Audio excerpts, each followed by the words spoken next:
യേശുക്രിസ്തുവിന്റെ പരിശുദ്ധമായ നാമത്തിൽ എല്ലാ പ്രിയപ്പെട്ടവർക്കും മോർണിംഗ് ഡ്യൂവിന്റെ പുതിയൊരു പ്രഭാത വചന ധ്യാനത്തിലേക്ക് സ്വാഗതം. കഴിഞ്ഞ ദിവസങ്ങളിൽ വളരെ അനുഗ്രഹിക്കപ്പെട്ട ആത്മീക വചനചിന്തയിലൂടെ കടന്നുപോകാൻ തക്കോണം ദൈവം നമ്മെ സഹായിച്ചല്ലോ. നിങ്ങൾക്ക് ഉത്തമമായ ബോധ്യമുണ്ടെന്ന് ഞാൻ കരുതുന്നു. നമ്മളുടെ പ്രധാനപ്പെട്ട ചിന്താവിഷയം ദൈവത്തിന്റെ വിളി എന്നുള്ളതാണ്.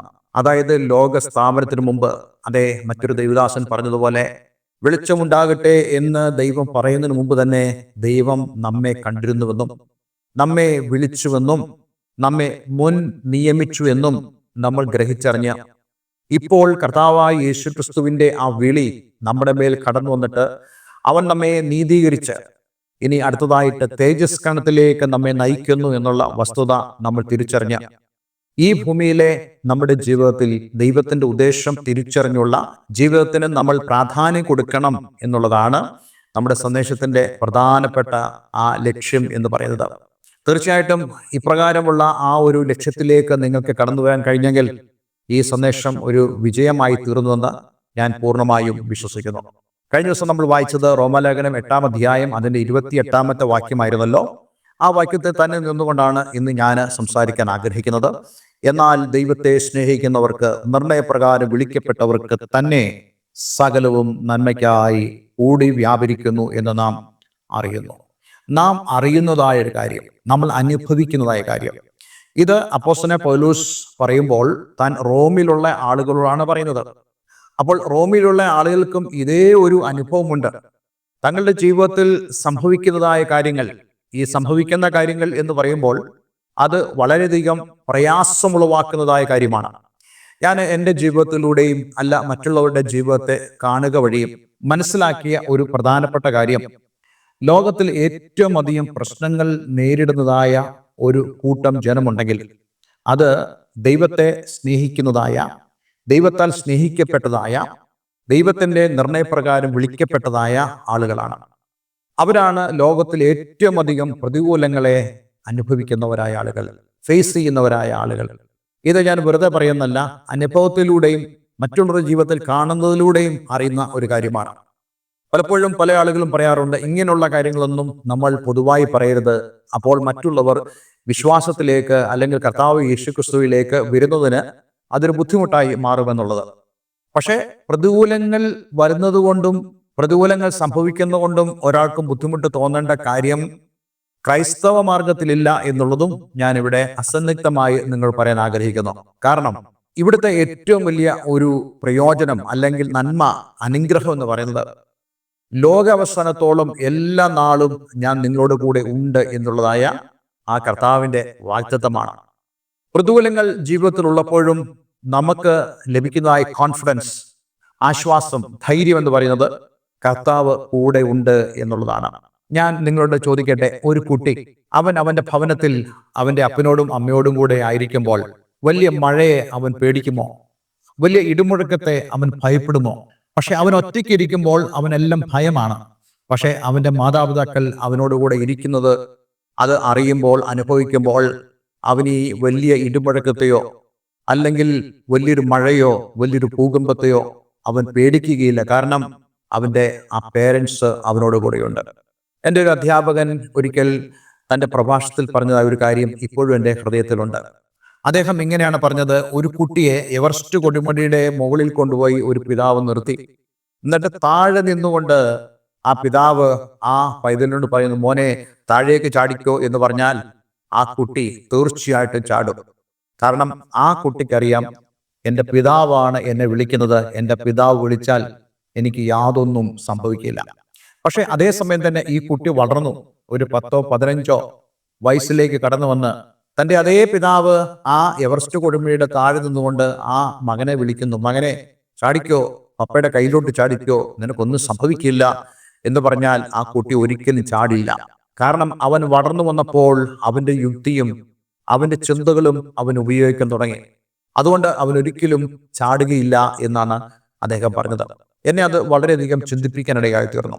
എന്തുകൊണ്ട് ഒരു ശിശു അത് വിശ്വസിക്കുന്നു, ഞാൻ ചാടിയാൽ എനിക്ക് ഒരു ഹാനിയും സംഭവിക്കില്ല എന്നുള്ളത്? അവിടെ നമുക്ക് ധാരാളം ആപേക്ഷികമായ ചോദ്യങ്ങളുണ്ട്.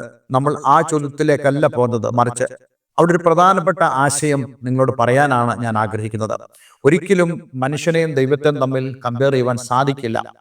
ഒരു മനുഷ്യനായ ഒരു പിതാവ് തൻ്റെ കുഞ്ഞിനോട് ആ കൊടുമുടിയുടെ മുകളിൽ നിന്ന് ചാടാൻ പറയുന്നു എന്നുള്ളത് നമുക്ക് മാനുഷികമായി ചിന്തിക്കാൻ കഴിയത്തില്ല. പക്ഷെ ആ കുഞ്ഞിന് ചാടുവാൻ യാതൊരു ഭയവുമില്ല. കാരണം തൻ്റെ ജീവിതത്തിൽ താൻ ഏറ്റവും അധികം ആശ്രയിക്കുന്നതും തൻ്റെ ആശ്രയമായിട്ടുള്ളതും തൻ്റെ കോൺഫിഡൻസും എന്ന് പറയുന്നത് ആ കുട്ടിയുടെ പിതാവാണ്. എന്ന് പറയുന്ന പോലെ നമ്മുടെ ജീവിതത്തിലും ദൈവം നമ്മളുടെ സങ്കേതമാകണം, ദൈവം നമ്മളുടെ കോൺഫിഡൻസ് ആകണം. ദൈവം എൻ്റെ ജീവിതത്തിലുണ്ട് എന്നുള്ളത് നമുക്ക് കൂടുതൽ ഗ്രഹിച്ചറിയുവാൻ കഴിയുന്നതായ ഒരു ആത്മീകമായ അവസ്ഥയിലേക്ക് നമ്മൾ കടന്നു വരുമ്പോൾ മാത്രമേ നമുക്ക് ഭയം കൂടാതെ നിൽക്കുവാൻ കഴിയത്തുള്ളൂ. ഇന്ന് അനേകരും നേരിടുന്ന ഒരു കാര്യമാണ് ഇങ്ങനെയുള്ള കാര്യങ്ങൾ കടന്നു വരുമ്പോൾ ജീവിതത്തിൽ ഭയം ഉണ്ടാവുക എന്നുള്ളത്. ഞാൻ നേരത്തെ പറഞ്ഞ ആ കാര്യത്തെ തന്നെ ഞാൻ തുടരുവാൻ ആഗ്രഹിക്കുന്നു. ലോകത്തിൽ ഏറ്റവും അധികം ആളുകൾ പ്രശ്നങ്ങൾ അനുഭവിക്കുന്നത് കർത്താവിനെ സ്നേഹിക്കുന്നവർക്കാണ്. പക്ഷേ അത് എന്തുകൊണ്ട് എന്നുള്ളത് നമ്മൾ മനസ്സിലാക്കേണ്ടതായുണ്ട്. കർത്താവ് യേശുക്രിസ്തു തന്നെ പറഞ്ഞൊരു കാര്യമുണ്ട്, ലോകത്തിൽ നിങ്ങൾക്ക് കഷ്ടമുണ്ട് എങ്കിലും ധൈര്യപ്പെടുവിൻ, ഞാൻ ലോകത്തെ ജയിച്ചിരിക്കുന്നു. പക്ഷെ ഇതിന് വിപരീതമായ ആളുകൾ ഇന്ന് സംസാരിക്കുന്നുണ്ട്. കർത്താവിലേക്ക് കടന്നു വന്നാൽ നിന്റെ ജീവിതം അഭിവൃദ്ധിപ്പെടും, നന്മയാക്കപ്പെടും, അതേ നിന്റെ ജീവിതത്തിൽ പ്രശ്നങ്ങളൊന്നും ഉണ്ടാവുകയില്ല. പക്ഷെ അങ്ങനെയുള്ള ഒരു യേശുവിനെ അല്ല ഞാൻ പ്രസംഗിക്കുന്നത് വളരെ വ്യക്തമായി, ലോകത്തിൽ നിങ്ങൾക്ക് കഷ്ടമുണ്ട് എങ്കിലും ധൈര്യപ്പെടുവീൻ, ഞാൻ ലോകത്തെ ജയിച്ചിരിക്കുന്നു എന്ന് പറഞ്ഞതായ ആ കർത്താവിൽ ആശ്രയിച്ച് ജീവിക്കുമ്പോൾ കടന്നു വരുന്ന പ്രശ്നങ്ങളെ മൈൻഡ് ചെയ്യാതെ, അതിനെ പരിഗണിക്കാതെ, അതിൻ്റെ തിരിച്ചടികളെയോ അതിൻ്റെ ആഫ്റ്റർ റിസൾട്ട്സിനെയോ പേടിക്കാതെ ദൈവത്തിൽ പൂർണ്ണമായും ആശ്രയിച്ച് ദൈവമഹത്വം ജീവിതത്തിൽ വെളിപ്പെടുത്തി കിട്ടുവാൻ ആഗ്രഹിക്കുന്നതും ഇഷ്ടപ്പെടുന്നതുമായ ആളുകളെയാണ് ഇന്ന് ദൈവത്തിന് ആവശ്യം. എൻ്റെയൊക്കെ ജീവിതത്തിലും അങ്ങനെ തന്നെയാണ് ഞാൻ കണ്ടിട്ടുള്ളത്. ജീവിതത്തിൽ ധാരാളം പ്രശ്നങ്ങൾ കടന്നു വരുമ്പോഴും മറ്റുള്ളവർ പറയും, ഇവിടെ തകർന്നു പോയി, ഇല്ല ഇവൻ എഴുന്നേൽക്കില്ല, ഇവൻ അഭിവൃദ്ധി പ്രാപിക്കത്തില്ല, ഇവൻ ഇനി നേരെ നിൽക്കില്ല എന്ന് പറഞ്ഞ സ്ഥാനത്ത് ഇന്ന് എനിക്ക് പറയാൻ സാധിക്കും, ഞാൻ ആ സമയവും എൻ്റെ കർത്താവിനെയാണ് എൻ്റെ മുമ്പിൽ കണ്ടുകൊണ്ടിരുന്നത്. അതേ സങ്കീർത്തനത്തിൽ നമ്മൾ വായിക്കുന്നുണ്ടല്ലോ, ഞാൻ എൻ്റെ ദൈവത്തെ എപ്പോഴും എൻ്റെ മുമ്പിൽ കാണുന്നു. ഇന്ന് ഞാൻ നിങ്ങളോട് പറയട്ടെ, നിങ്ങളുടെ ജീവിതത്തിൽ ധാരാളം പ്രശ്നങ്ങളുണ്ടാകാം. ഒരുപക്ഷെ പ്രാർത്ഥനാ വിഷയം എന്നോണം പോലും തന്നെ മറ്റുള്ളവരോട് പറയാൻ മടിക്കുന്നതായ വിഷയങ്ങൾ നിങ്ങളുടെ ജീവിതത്തിലുണ്ടാകാം. പക്ഷേ അതിന് നടുവ് തടർന്നു പോകരുത്. എന്തുകൊണ്ടെന്നാൽ നിങ്ങളെ സഹായിക്കുന്ന ദൈവം നിങ്ങളോട് കൂടെയുണ്ട്. നമ്മുടെ വിശ്വാസത്തിന്റെ ഒരു പ്രത്യേകത സ്ഥിരതയുള്ള ഒരു വിശ്വാസമായിരിക്കണം. കേവലം പെട്ടെന്ന് കാര്യങ്ങൾ സാധിക്കുന്നു എന്നുള്ള ആ തലത്തിലേക്കല്ല നമ്മൾ പോകേണ്ടത്. നോക്കൂ, ഒരു ചെടി നമ്മൾ നടുമ്പോൾ, അതിനൊരു വിത്ത് നമ്മൾ കുഴിച്ചിടുമ്പോൾ നമ്മൾ പെട്ടെന്നുള്ള ഒരു വളർച്ചയാണോ പ്രതീക്ഷിക്കുന്നത്? അല്ല. നമ്മൾ ആഗ്രഹിക്കുന്നു അതൊരു കേടും കൂടാതെ വളർന്നു വേണമെന്നുള്ളത്. പക്ഷേ ഒരു കൃഷിക്കാരൻ ആ വിത്ത് വിതച്ചു കഴിഞ്ഞ സമയം തൊട്ട് അവൻ്റെ ഭാവനയിൽ കാണുന്നു, ആ വിത്തിൻ്റെ തോട് ഒട്ടുന്നു, അഴിയുന്നു, അത് മണ്ണിലേക്ക് മുളച്ചിറങ്ങുന്നു. കുറച്ച് ദിവസം കഴിയുമ്പോൾ ഞാൻ ആ മണ്ണിൻ്റെ മുകളിൽ ഒരു മുകളം കാണുമെന്നുള്ളത് താൻ വിശ്വാസത്തോടെ പ്രതീക്ഷയോടുകൂടെ കാത്തിരിക്കുന്നു. ഇതൊക്കെയാണ് വിശ്വാസ ജീവിതത്തിൽ സംഭവിക്കേണ്ടത്. എൻ്റെ വിഷയങ്ങൾ ദൈവം അറിയുന്നു, ദൈവം എനിക്ക് വേണ്ടി പ്രവർത്തിക്കാൻ ആരംഭിച്ചിരിക്കുന്നു. എന്നിട്ട് നമ്മൾ പറയേണ്ടത്, ഒരു കൃഷിക്കാരൻ പറയുന്ന പോലെ, ഞാൻ ദൈവത്തിൻ്റെ മഹത്വം കാണുവാൻ ഇടയായിത്തീരും. ഞാൻ നിങ്ങളോട് പറയട്ടെ, അതേ ദൈവത്തെ സ്നേഹിക്കുന്നവർക്ക്, നിർണയപ്രകാരം വിളിക്കപ്പെട്ടവർക്ക് സകലവും നന്മയ്ക്കായി കൂടി വ്യാപരിക്കുന്നു. പ്രശ്നങ്ങളെ കണ്ടുകൊണ്ട് പ്രയാസപ്പെട്ടു പോകണ്ട. അതിന് നടുവിൽ പ്രവർത്തിക്കുന്നതായ ഒരു ദൈവമുണ്ടെന്നുള്ള ആ വലിയ ചിന്ത നമ്മുടെ ഉള്ളിൽ ഉണ്ടായിരിക്കണം. ഇന്ന് ഈ വചനം കേൾക്കുമ്പോൾ നിങ്ങളുടെ ഉള്ളിലും അപ്രകാരം ഒരു ചിന്ത ഉണ്ടാകട്ടെ എന്ന് ഞാൻ ആഗ്രഹിക്കുകയാണ്, പ്രാർത്ഥിക്കുകയാണ്. തീർച്ചയായിട്ടും ഈ സന്ദേശം നിങ്ങൾ കേൾക്കുമ്പോൾ കേവലം സന്ദേശം കേട്ട് നിങ്ങൾ യൂട്യൂബ് ചാനലിൽ ഓഫ് ചെയ്തോ അല്ലെങ്കിൽ അവിടെ നിന്ന് മറ്റൊരു രംഗത്തേക്ക് പോവുക, അങ്ങനെയുള്ളതല്ല. മറിച്ച് അതിനേക്കാൾ ഉപരി ഈ വചനം നിങ്ങൾ ഏറ്റെടുക്കണം. എൻ്റെ ജീവിതത്തിൽ ഇന്ന് ഞാൻ കാണുന്നതായ പ്രതികൂലങ്ങൾ, ആ പ്രതികൂലങ്ങൾ ഒന്നും എന്നെ ബാധിക്കില്ല. അവയുടെ അവസാനമെന്ന് ഞാൻ ചിന്തിക്കുന്നതായ ദുരിതങ്ങളോ എൻ്റെ ജീവിതത്തിൽ സംഭവിക്കുവാനോ അതേ തീയിടം മണം പോലും യേശുവാൻ ഇടയാകാതെ വണ്ണം ആ ശദ്രക്ക്, മെശക്ക്, അബേദ്നെഗോ എന്നീ ബാലന്മാരെ രക്ഷിച്ചതായ ദൈവത്തിൻ്റെ പ്രവൃത്തി നിന്റെ ജീവിതത്തിൽ വെളിപ്പെടുമെന്ന് വിശ്വസിക്കാൻ കഴിഞ്ഞെങ്കിൽ തീർച്ചയായിട്ടും അത് നമ്മൾ കാണുവാൻ ഇടയായിത്തീരും. ദൈവം പ്രവർത്തിക്കുന്നത് വിശ്വാസത്തിൻ്റെ അടിസ്ഥാനത്തിലാണ്. നമ്മൾ ദൈവത്തെ വിശ്വസിക്കുന്നു എന്നുള്ളതാണ്. പ്രതികൂലങ്ങളെല്ലാം നമ്മൾ വിശ്വസിക്കേണ്ടത്, രോഗത്തെ അല്ല വിശ്വസിക്കേണ്ടത്. You have to believe Jesus. നീ യേശു ക്രിസ്തുവിനെ വിശ്വസിക്കണം. യേശു ക്രിസ്തു ഈ ഒരു വിഷയത്തെ കൈകാര്യം ചെയ്ത് എൻ്റെ ഈ വിഷയത്തിന് നടുവിൽ എന്നെ പുറത്തു കൊണ്ടുവരുവാൻ ദൈവത്തിന് കഴിയുമെന്ന് നമ്മൾ പൂർണ്ണമായും വിശ്വസിക്കണം. ഇന്ന് ഈ വചനം കേൾക്കുമ്പോൾ അപ്രകാരമുള്ള ഒരു വിശ്വാസത്തിലേക്കും ഒരു ആത്മീയമായ കാഴ്ചപ്പാടിലേക്കും നിങ്ങൾക്ക് കടന്നു വരാൻ കഴിയുന്നുണ്ടെങ്കിൽ ഞാൻ നിങ്ങളോട് പറയട്ടെ, നിങ്ങളുടെ ജീവിതത്തിൽ അത് സംഭവിക്കാൻ പോകുക. ഒരുപക്ഷെ ദിവസങ്ങളെടുക്കാമായിരിക്കാം, ഒരുപക്ഷെ മാസങ്ങളെടുക്കാമായിരിക്കാം, ഒരുപക്ഷെ വർഷങ്ങളെടുക്കാമായിരിക്കാം.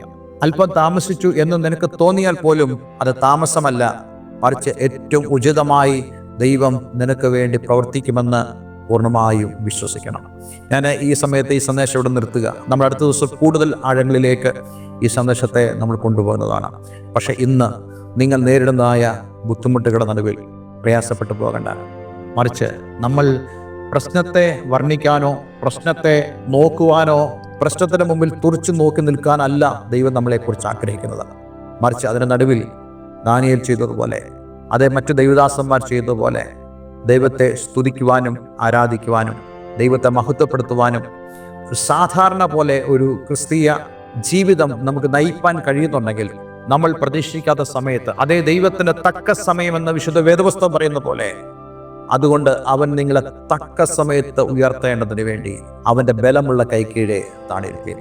ആ ഒരു അനുഭവത്തിലേക്കും ആ ഒരു ആത്മീയ സ്ഥിതിയിലേക്കും കടന്നു വരുവാൻ ഞാൻ നിങ്ങളെല്ലാവരും ഇന്ന് ആഹ്വാനം ചെയ്യുകയാണ്. ഒരു നിമിഷം നമുക്ക് ദൈവത്തിൽ പ്രാർത്ഥിക്കാം.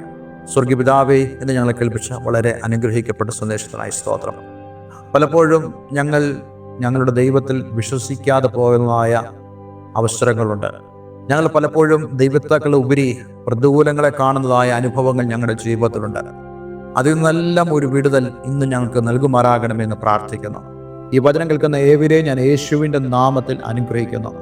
ആരെങ്കിലും സമാനമായ നിലയിൽ പ്രശ്നങ്ങളിലൂടെ കടന്നു പോകുന്നുണ്ടെങ്കിൽ ഇന്ന് അവരുടെ ജീവിതത്തിൽ ഈ സന്ദേശം കേൾക്കുക വഴി ഒരു പ്രത്യാശയുടെയും സന്തോഷത്തിൻ്റെ ദിവസമായി തീരുവാൻ അങ്ങിടയാക്കണമെന്ന് പ്രാർത്ഥിക്കുന്നു. പ്രാർത്ഥന കേട്ടതിന് നന്ദി. യേശു ക്രിസ്തുവിൻ നാമത്തിൽ തന്നെ. ആമേൻ, ആമേൻ. ഇന്നത്തെ സന്ദേശം നിങ്ങളുടെ ജീവിതത്തിൽ വളരെ അനുഗ്രഹപ്രദമായി തീർന്നു എന്ന് ഞാൻ വിശ്വസിക്കുന്നു. തീർച്ചയായിട്ടും ഈ സ്ക്രീനിൽ കാണുന്ന ഫോൺ നമ്പറിൽ ഞങ്ങളെ വിളിക്കുക. നിങ്ങൾക്ക് പ്രാർത്ഥനയുടെ ആവശ്യമുണ്ടെങ്കിൽ അതിന് ഞങ്ങളെ വിളിക്കാവുന്നതാണ്. അതുപോലെ ആത്മീയ കൂട്ടായ്മയ്ക്ക് നിങ്ങൾക്ക് ആഗ്രഹമുണ്ടെങ്കിൽ അതിനും അവസരമുണ്ടെന്ന കാര്യം ഓർപ്പിക്കുന്നു. എല്ലാവരും ദൈവം അനുഗ്രഹിക്കട്ടെ. Have A nice day. God bless you all.